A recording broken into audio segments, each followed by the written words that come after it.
Tiba-tiba Fadlizon secara terang-terangan sarankan agar Densus 88 dibubarkan.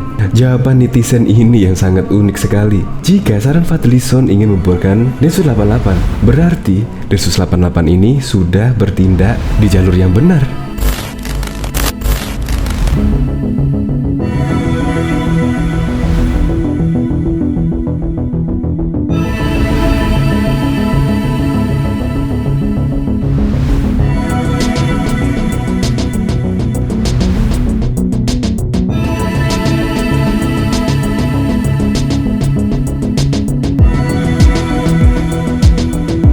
Ini adalah komentar dari Dianti Yasmin 3. Nah, dalam komentarnya dia mengatakan demikian. Cium bau Islamofobia, Fadlizon sarankan Densus 88 dibubarkan.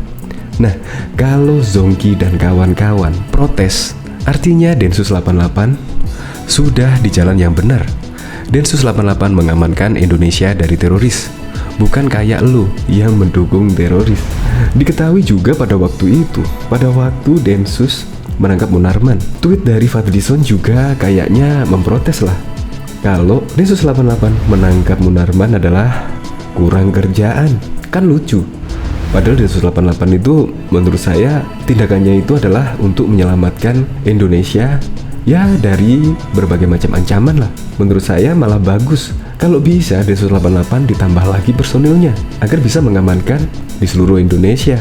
Ada juga yang komentar begini, ini mirip dengan anggota FPI. Dia ini rajin dan aktif memproduksi statement yang kesannya asal bunyi dan cenderung membuat kegaduhan biang kerok. Seharusnya Fadlizon mengundurkan diri dari DPR karena gagal mengemban amanat rakyat. Ya, apalagi Fadlizon adalah wakil rakyat lah, DPR Dewan Perwakilan Rakyat. Rakyat mana yang diwakilinya? Ada lagi, yang benar itu teroris dan kaum radikal fobia sama Densus 88. Gak bebas gerak soalnya. Tapi kok Bang Fadlizon ikut-ikutan fobia Densus 88 ya? Mungkinkah karena basis pemilihnya di Bogor sana rata FPI? Nah, itu cuitan dari Chandra Asmara.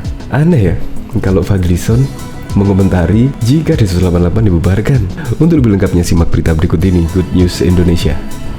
Belum menyaksikan video ini, pastikan bosku jangan lupa subscribe. Karena subscribe itu gratis plus bonus tonton video terbaru setiap harinya. Jangan lupa ya. Fadlizon minta Densus 88 dibubarkan. Netizen, alhamdulillah Densus 88 sudah di jalan yang benar. Politikus Partai Gerindra Fadlizon mengkritik pernyataan Direktur Pencegahan Detasemen Khusus Anti Teror 88 Polri Kombes M. Rosidi yang menyebut kalau Taliban telah menjadi inspirasi kelompok teror di Indonesia. Menurut dia, narasi yang dinyatakan oleh Rosidi berbau Islamofobia. Selain itu, kata Fadlizon, narasi dengan mengaitkan teroris di Indonesia yang terinspirasi dari Taliban tak layak untuk dipercaya, sebab dunia telah berubah.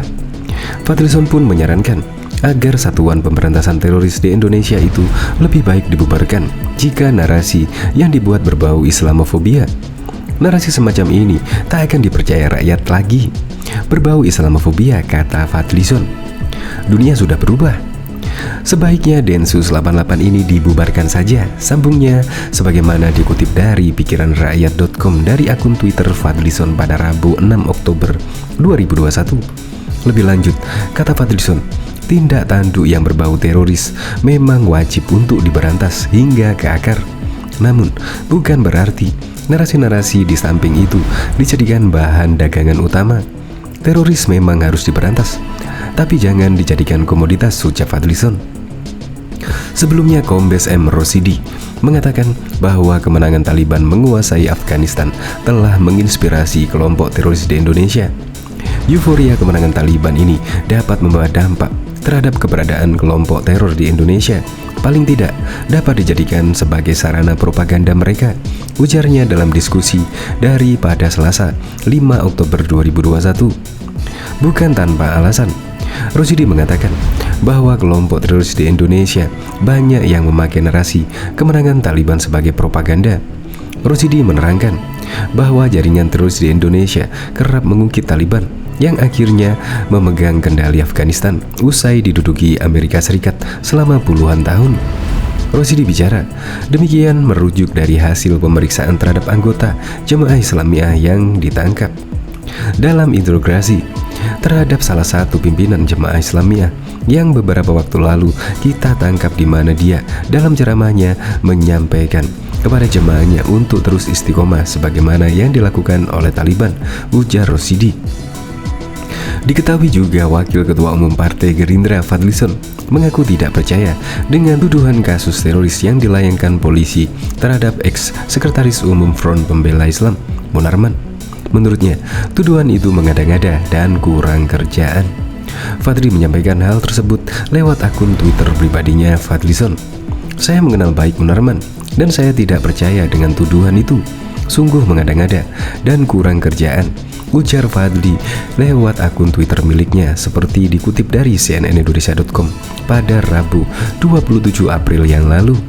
Politikus lain yang juga tidak percaya Munarman terlibat kasus pidana ini adalah Kepala Bapilu DPP Partai Demokrat Andi Arief.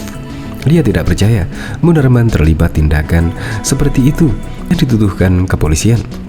Aparat harus adil dan memiliki bukti kuat untuk menteroriskan Munarman. Jika tidak terbukti harus dilepas. Munarman kawan baik saya. Saya tidak yakin dia terlibat teror. Dia pasti kuat menghadapi persoalan ini. Tugas kita mengawal ini agar ada keadilan, ujarnya lewat akun Twitter Andi Arief. Terpisah, Sekretaris Fraksi P3 DPR RI Ahmad Baidowi meminta polisi bersikap transparan dan objektif dalam mengungkap kasus dugaan yang menjerat Munarman. Ia mengingatkan, reputasi kepolisian bisa tercoreng jika kasus dugaan ini yang menjerat Munarman tidak ditangani secara proporsional dan profesional. Hendaknya aparat kepolisian, dalam hal ini Densus 88, harus menerapkan hukum secara proporsional dan profesional. Polri dalam mengungkap kasus ini harus transparan dan objektif sebagai implementasi konsep presisi yang disampaikan Kapolri Lestio Sigit Prabowo, ucap pemilik sapaan akrab Awik ini. Munarman ditangkap tim datasemen khusus 88 anti teror Polri di kediamannya di perumahan Modern Hills, Cinangka, Pamulang, Tangerang Selatan sekitar pukul 15 waktu Indonesia bagian Barat. Munarman ditangkap karena diduga menggerakkan orang lain untuk melakukan tindak pidana teroris, bermufakat jahat untuk melakukan tindak pidana. Penangkapan Munarman merupakan hasil pengembangan yang dilakukan oleh Densus 88 dari serangkaian penangkapan teroris di wilayah-wilayah tersebut belakangan ini. Pengacara Munarman Sugito Atmo Prawiro mengatakan pihaknya membuka peluang untuk mengajukan pra-peradilan terkait penangkapan kliennya oleh Densus 88 soal dugaan kasus dari Munarman. Kalau soal pra-peradilan nanti terbuka, kita komunikasi dengan tim pengacara dan keluarga Pak Munarman dulu, ujar Sugito kepada cnnindonesia.com pada Selasa 27 April yang lalu. Diketahui diberitakan warta kota sebelumnya, bukan hanya tindakan tegas yang harus diambil kepolisian dalam menyikapi ancaman para pelaku ini atau kelompok ini. Datasemen khusus 88 anti teror Polri kini juga melakukan upaya lainnya guna mengatasi persoalan tersebut. Salah satu yaitu mengentaskan perkara teror dengan cara pendekatan yang lebih humanis.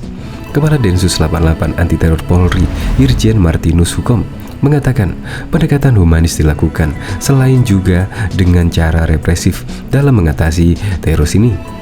Pendekatan ini katanya merupakan amanat undang-undang atau UU kita yang direvisi Undang-Undang Nomor 5 Tahun 2018 yang merupakan revisi dari Undang-Undang Nomor 15 Tahun 2003. Mengamanatkan kepada kita selain menegakkan hukum, ada juga program pencegahan di situ, ada deradikalisasi.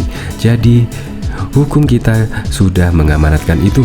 Penyelesaian masalah terorisme dengan pendekatan yang humanis, papar Martinus dalam diskusi yang ditayangkan di kanal YouTube Sofyan Tausuri Channel pada Minggu 26 September 2021.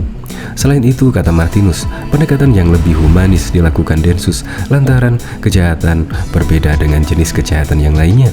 Kejahatan konvensional seperti merampok, pembunuhan, pemukulan, dan kejahatan apapun motifnya bisa karena dendam, bisa karena kepentingan individu atau kebutuhan. Tapi kalau saya lihat, terorisme ini kejahatannya yang berawal dari pemikiran, tutur Martinus. Martinus pun mengutip pernyataan aktivis perempuan dan pejuang HAM dari Pakistan yang sempat ditembak Taliban, Malala Yousafzai, bahwa teroris tidak bisa dihilangkan dengan jalan kekerasan. Oleh sebab itu, merupakan pemikiran atau ideologi